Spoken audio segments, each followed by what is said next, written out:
បានជួបបងនៅតាមដងស្ទឹងស្នេហាអូនគួរកាត់ណាអិនទេណាពេជ្រ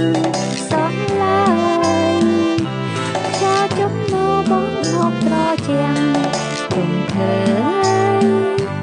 ចិត្តខ្ញុំអើយត្រជាងលេះទេគេបានជួបបងនៅតាមដងស្ទឹងស្នេហា